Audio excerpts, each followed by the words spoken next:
বাড়ছে না গরমের ছুটি। সোমবারই খুলতে চলেছে সরকারি এবং সরকার পোষিত স্কুলগুলি।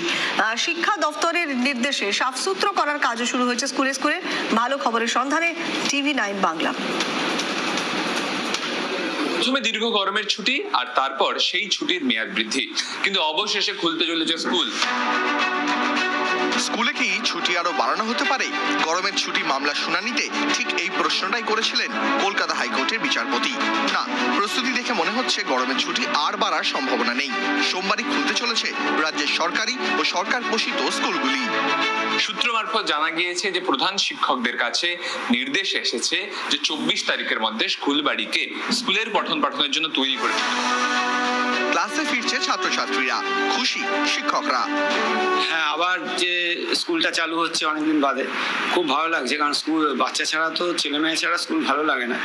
আবার ছেলেমেয়েরা আসবে, তার জন্য আপনারা দেখলেন স্যানিটাইজেশনের কাজ চলছে, অন্যান্য বিভিন্ন কাজ, মিড ডে মিলের যেসব কাজগুলো আছে পরিষ্কার করা করা, এগুলো সমস্ত কিছু চলছে।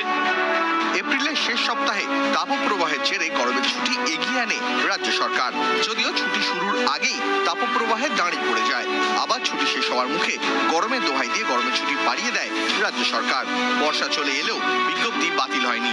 ফলে চলতি সপ্তাহে একাধিক বেসরকারি স্কুল খুলে গেলেও সরকারি ও সরকার পোষিত স্কুলের দরজা বন্ধ। 2 মাসের ছুটিতে বাড়িতে পড়ুয়ারা। করোনা পর্বের পর এ যেন নতুন কাঁটা। তাই পড়ুয়া থেকে অভিভাবক, স্কুল খোলার খবরে সবাই খুশি। এখনই সাবস্ক্রাইব করো MalayDas টিউটোরিয়াল চ্যানেলটি এবং পাশে থাকা বেল আইকনটি অন করে রাখো আমাদের সমস্ত ভিডিও সবার আগে পাওয়ার জন্য।